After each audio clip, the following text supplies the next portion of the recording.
So last night I randomly tweeted that Jahlil Okafor is still in the NBA.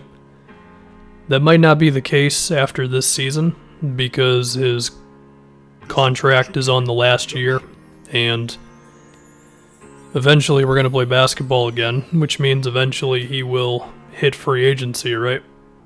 And I don't know if any teams are going to sign him. I mean, at this point with Okafor, what does he give you besides just being a third-string center? I mean, to give him credit, he has lost weight. He has become more athletic, and it seems like he has accepted that he's not going to be a star, and the idea of him being some 20-point dude because he averaged 17 a game in his first year. I think he's accepted that that's just not going to happen. For obvious reasons. Defense, general passion for the game, and I mean, his teams are just really bad when he's in there. It's just the only way to put it. I mean, Basketball Reference, the on-off stuff for him, since his career started, everything's in the negative. Minus 12 with him on the court. The Pelicans are this year, and like the 18 minutes a game he plays or whatever. And there's just a chance that no matter what he does in terms of working on his defensive IQ and stuff, that he just never really gets there. And if that's the case, yeah, he could just be playing overseas, and he could be like a PJ Tucker sort of thing where you gotta go play in Europe or wherever else for a few years and figure it out and hopefully have another try at the NBA and a season or two, Another guy was like Gerald Green or whatever. Perhaps Okafor is going to have to go that route because I just simply don't think he's good enough, pretty much. I mean, the only other thing would be, like I said, if somebody signs him to just be the 12th or 13th guy and you just come in there and, you're playing garbage time and you're setting screens and you're grabbing a couple easy rebounds and that's how you make your living. And hey, to be fair, it's not the worst living in the world, it certainly isn't. But I imagine Okafor wanted more than that, and there were some expectations that he could have that. This dude was still drafted 3rd overall, we must remember.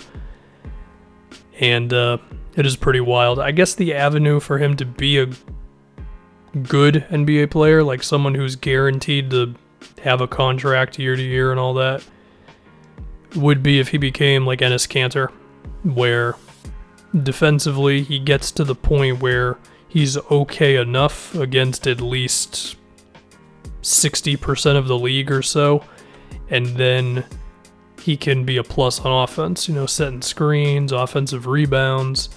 One thing, though, that's a difference between the two of them, Kanter and Okafor, is, besides the obvious thing of the offensive rebounding, is the free throw attempts. Like Enes Kanter just draws more contact, and he's also better at the free throw line, And again, Kanter is above average as a screen setter, offensive rebounder, and finisher, whereas Okafor is not. And I think the idea of him getting the ball in the low post, I think that's pretty much dead. I can't picture a single team taking their offense and just going, you know what? Let's forget all the three-point shooting and let's just give it to Okafor in the post for a couple possessions. You know what I mean? Like, I just don't think that any team is going to do that.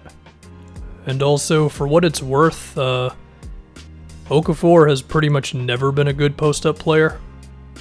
Like, he might be able to pull off a nice hook shot here and there, but like his points per possession on post-ups, even in his rookie season, was still only 0.85 points. Which is bad, like nowhere near good enough to warrant doing that over running any sort of other play, assuming your team isn't horrible.